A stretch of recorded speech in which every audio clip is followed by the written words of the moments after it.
Pleasure to have our friend, Speaker Mike Johnson, with us. A great, great speaker, as a matter of fact. Speaker Johnson, we've gone in 48 hours from the Democrats wanting to fund hundreds of billions of dollars of health care for legal aliens and able-bodied individuals to now they want to save health care for the average person. What are they talking about? Obamacare, which has been a disaster? Yeah. Hey, Mark, great to be with you. Thanks for your example. Thanks for your voice, especially today. I watched you this morning on Fox News, and I quoted you all day long. You have a way of synthesizing things better than I ever can. So I appreciate you so much, my friend. Listen, Likewise, the Democrats, well, thank you. The Democrats are looking for a distraction, a red herring, as we used to say in debate club in high school, okay? They're trying to distract everybody from the real issue. The real issue, as you and I both know, is that Chuck Schumer needs political cover because he's going to draw a challenge from AOC or another Marxist in his next reelect. That's 100% what all of this is about. Chuck Schumer was the biggest advocate for CRs in Congress. He's been there for 44 years, and as recently as March of this year, he gave an impassioned plea on the floor of the Senate saying how a CR was the only choice because shutting down the government would be disastrous for everybody. This whole healthcare thing is a red herring. They just needed something to pick a fight with President Trump so that he can show that he's tough. And real Americans are being harmed in the process. Mm-hmm. Yeah, because they haven't been talking about this. And all of a sudden they think they have an idea. I guess they poll tested and said, all right, claim that we want to fix health care. When in fact, if they have health care proposals, they're free to propose them. What you're trying to get done here is a basic spending bill that bridges you through this appropriations process, correct? That's exactly right. It's a totally clean, very simple, bare bones CR, a continuing resolution, to literally just keep the lights on so Congress can finish its job.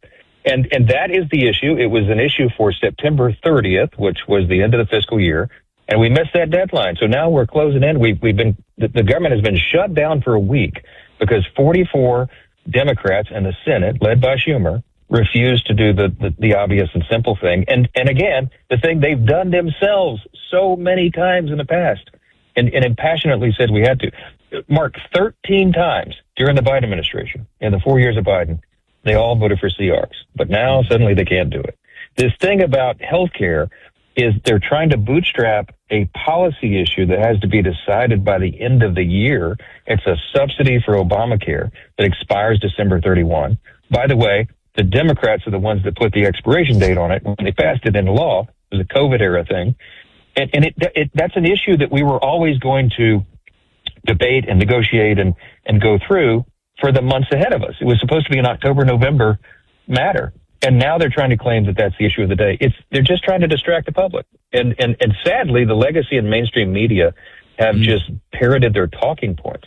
And so we're just going out to try to say, look, the facts are very simple here.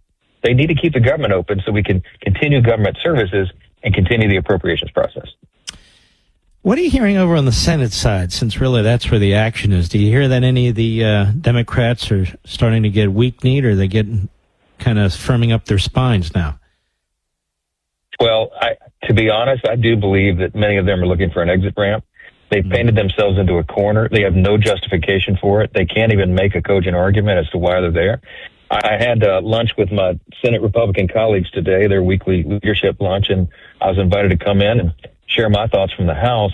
And I can tell you, Mark, Republicans are united like we have never been in Washington so long as I've been observing politics and been engaged. I've been in Congress about 8 years.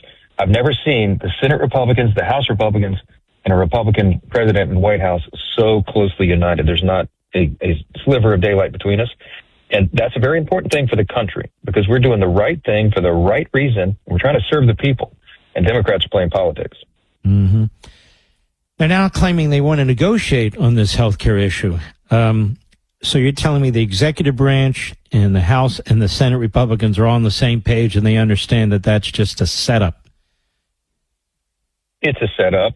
And look, don't take our word for it. Look at the ridiculous counter proposal that Chuck Schumer filed. The CR that they wanted to pass would add $1.5 trillion in new spending to a 7-week stopgap funding measure. It's absurd. And all sorts, I mean, it's a big government wish list of all sorts of nonsense, including They're demanding that we give $500 million back to the Corporation for Public Broadcasting so we could prop up left-leaning media organizations that are no longer needed and totally biased. They want to claw back the $50 billion that Republicans just passed into law to support our rural hospitals that are struggling. And importantly, okay, their proposal would result in about $200 billion spent on health care for illegal immigrants and other non-citizens, Mark. We're not making this up. It's in their own document. Go to page 57, section 2141. It's on my website right now, speaker.gov. Go see what Chuck Schumer filed and see if we're not telling you the truth. I'm telling you, it is crazy politics. Their strategy is ridiculous. They painted themselves in a corner and they got nowhere to go. You're spending a lot of time getting out in the media trying to educate the American people. And yet, as I watch this, the questions that you're being asked, it's as if they're the talking points for the Democrats all the time. The effort is to always put you on defense as you respond to them. No, I mean, it seems almost like a chorus line. Yeah. And Mark, I'm going on so-called news programs, and it's as if I'm in a debate with, the leaders of the Democrat Party. They are literally repeating the false narrative and talking points of the other side. And it's been pretty outrageous, and people are seeing it for what it is, and they're frustrated. CNN had to call and apologize to me today. Really? For leaders what? did, because, they cut me off midstream in the middle of my leadership press conference that they were supposed to be covering as a news item a few days ago, right before when I said that illegal aliens were going to get health care paid for by hardworking American taxpayers. I was just about to point to the exhibit. Literally, I had a big exhibit. It was like I was in court. And they cut me off midstream and said the speaker is not telling the truth. I mean, literally, on CNN. And so they had to backtrack now and apologize for it. I mean, they're so overt. And yet, Mark, the good news is, the encouraging thing, the American people are seeing through this. They understand who's doing the right thing and who isn't. And the public opinion polling is moving. They're increasingly blaming the Democrats because clearly it's them. 5 times now, the Senate Democrats have voted to shut the government down. And they're going to get another chance tomorrow. And I hope they'll do the right thing. There's 2 things I noticed. One is a propaganda point where they say Republicans always pay the price. The government shut down more times under Ronald Reagan, and he didn't pay any price. That's number one. Number 2, this long so-called shutdown that you had dealing with Obamacare, where Ted Cruz filibustered and so forth, that didn't cost them a single seat in the Senate. So they're wrong when they say that. The other thing I would tell you, Mr. Speaker, is the vast majority of Mr. and Mrs. Americas out there are largely unaffected by this. So now what's happening is the bureaucracy and the Democrats and the media are trying to figure out, how do we make this more painful for the public? I think that's going on right now, too. I think it is.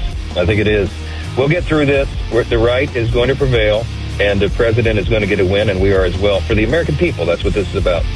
All right, hang in there. You're doing a fantastic job. God bless you, my friend.